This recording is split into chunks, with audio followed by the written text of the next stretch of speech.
Okay, I think I should get right down to business. Here's a book called Drawing People, or Draw People rather, in 15 minutes. How to draw somebody in 15 minutes. You might gather the theme here is, of course, art products. This is part 3 of a 3-part series. Oh dear, my light has just gone on me. Oh well, I don't need it anyhow. I've got a backlit from my window. Lots of natural daylight today, so tell you what, I'll just open the curtains and the blinds a bit more and let more natural light flood through. How's that for service? Must remember to charge this light up again. I thought I had, but never mind. We'll get on with what we're supposed to be doing. Right, so as I've said in previous videos, I am trying to get back into art, and one of the things I've always found more difficult with art is painting. Okay, I never really found myself liking painting much, but if there's one other thing that I've really found more difficult with drawing in general, it's the human body. Ask me to draw you a car, ask me to draw you a house, ask me to draw you a tree, a castle, a scenic picture of some sort, a great big ship floating in the middle of the ocean. That's all fine, I can do that just fine. Ask me to do something about the human body, and I tend to stumble over certain areas like the hands, the feet and the face to a certain degree. So here I am, looking at ways to improve that. Now there are actually tons of videos out there giving you all kinds of ideas. Look, there's draw faces, draw cats, draw dogs, and you can see from here there's lots of good practical examples here. There's the start in the middle for some reason, then a more developed version, then a slightly even more developed version, more detail in the hair for example. But it's just one of many things, and this is something I was thinking might actually help. Look at all the different body types. Slim, obese, pregnant. I'm not really going to, well, that's a male body, so that's the woman's body, so you can see the boobs there, the thinness of the waist there. They're only showing the front version of the more fitter, attractive person, for example. But look there, we've also got different definitions of male and female. It does look like it's actually going to go into quite a bit of detail. And look here, a rather nice variation of a rather famous picture by Da Vinci. If you know anything about this picture, drop me a line, because I'd like to know what you think of it. And we've got also drawing a rather two-dimensional body here, and then you can see the drawing aid body, whatchamacallit. I've actually got one of those around the house somewhere. I just forgot about it. It's somewhere on the mantelpiece, I think. Then you can see how you can use that to draw up a more exact figure anyhow. So like I was saying, the whole reason I bought this is because I do tend to have trouble with things like hands. That's always handy. And feet, for example, especially shoes. More shoes more than anything else. And to a lesser degree faces, but you know, arguably faces can be more easy to draw if you draw a bigger head, and we'll work everything around about that. But if you've got something around this size, for example, I do tend to have a little bit of trouble getting that done properly. And as you can see, just give you a quick idea, here's some basics on hands. There are plenty of videos, as I was saying before, there are plenty of videos out there, but sometimes you just prefer to have something more immediately available to hand, so to speak. No pun intended. But yeah, this sort of thing is exactly what I'm looking for. Good bit of detail on the faces again, a bit more detail on how to develop arms. So there's some videos out there that I've seen where they do say draw the basic outline of the arms first, and then draw the skeletal structure, and then draw what else you want to draw after that. Just drawing out the bones, which is perhaps going just a bit extreme, but it is obviously one way of doing it. It's one way that obviously works for other people, and I might try that myself in the future. But yeah, it's very good clear drawings, which is exactly what you want to use as reference material. And of course I'm going backwards to forwards here, which is obviously completely the wrong way to read it, but hell, when you're at this awkward kind of angle, crouched over a camera trying to review something for the first time, you kind of have to work with whatever you can. I just find it easier to do it this way than perhaps any other. Anyhow, that's enough of looking at that book. I think that's going to be quite helpful. I'll probably do a follow-up on whatever findings I've had later on, which will probably be a few months down the line, I think. What have I got next? Just to sort of give myself a bit more variety. It's a bit redundant to have this little kit, I suppose, given how many other sets of pencils and pens and whatnot I've got, but this is more meant for travelling purposes, so I can have something, you know, to reliably work on or work with if I'm out and about. And to be quite frank, I like the idea of having something close to the hand. Now all of this stuff came from the local outlet shop, which is basically a shop full of all different kinds of stuff, all kinds of books and whatnot. They're generally selling at reduced prices, and this is quite solidly built. That does look just a bit on the cheap side. It's been smoothed down quite nicely, but overall it does still have just a bit of a rough feel to it, especially on the sides here. Obviously 2 different kinds of wood. And this sticker that you could probably... Oh, is that actually a sticker, or is that... No, that feels like it's actually ingrained into the box itself, so you're effectively advertising for them. But yeah, it's all stuff that was on sale anyhow at the outlet shop, so it was already on reduced price to start with. Let's just see what happens when we try to get this out. Not easily. Right, okay, that's the protective cover off. Not entirely sure why you would need that, because that's just something you're going to do that with. Everything's nicely secured down. Oh, you've got a little space there for something else. Can this come out easily? No, that feels like it's actually secured down somewhat. With a little bit of glue, which has done nothing to really hold it down properly. Oh well, never mind. Looks like, let's see, a hard charcoal pencil that you can obviously do what you need to later to really get the proper use of it, and some decent feeling pencils. Let's see if we can get anything else out of here. This is going to be... Oh, it is stuck down, but not as well as the other one was, so... Yeah, oh well, never mind. We'll just pull this plastic cover off the other plastic cover and toss it to one side and set this back down in its box. And again, we've got various pencils glued in place. Well, not glued, sticky taped in place. Where's the edge? And I've done a better job with this overall than I have the other ones, but there we are. Looks like we've got at least 2 more charcoals as well. Yeah, charcoal soft, charcoal medium, and various different lengths, different strengths of pencils, all HBs, 6Bs, 3Bs, and so on. Yeah, that all looks fairly standard. You've got this cap here which I can't really figure out.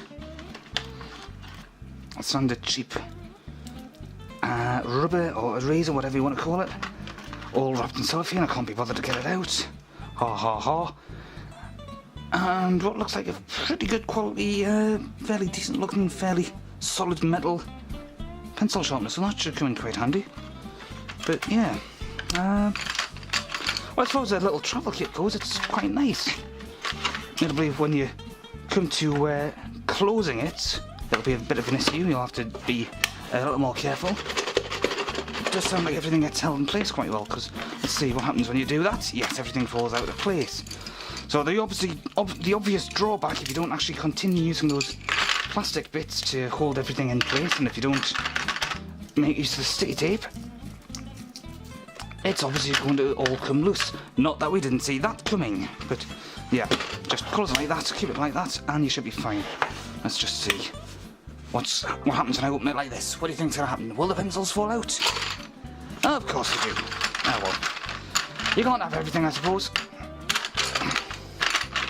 Just have to be very, very careful with how you use it.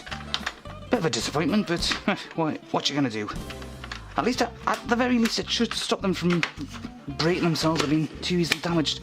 And I think the box itself, in general, yes, you can tell it's quite cheap and so on, but it's also quite solidly built.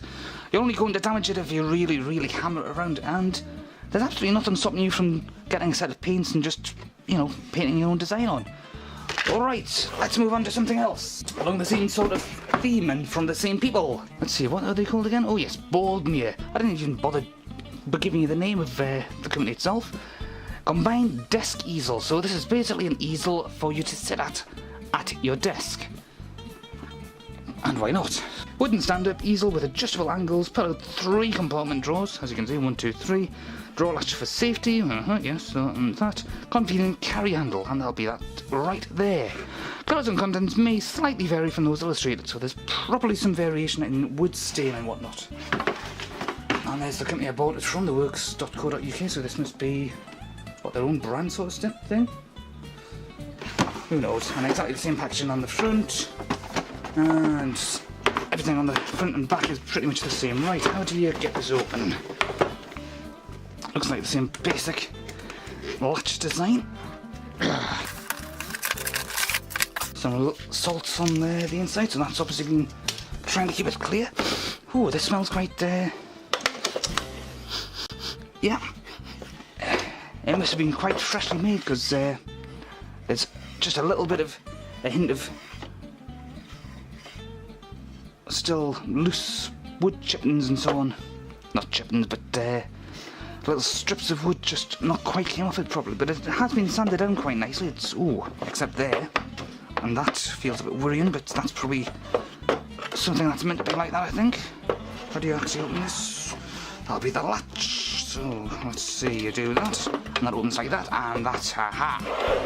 Alright, so, presumably if you were painting, for example, you'd put some sort of cover on here, the actual canvas material, for example, which I didn't bother buying because I'm not a painter. I'm trying to get back into drawing.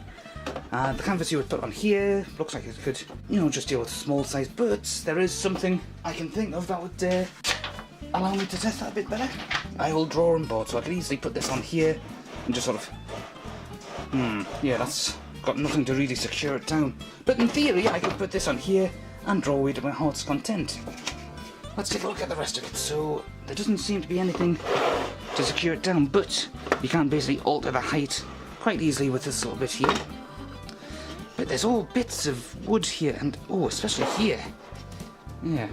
I mean, that's nothing that I can't sort out myself with a few minutes with maybe some sandpaper or something, but you would have thought that that would have been sorted out. I mean, that's actually quite a bit of sawdust, effectively, if that's the proper term here, is coming off this. And that feels, ooh, that feels just a little on the rough side, but not too bad.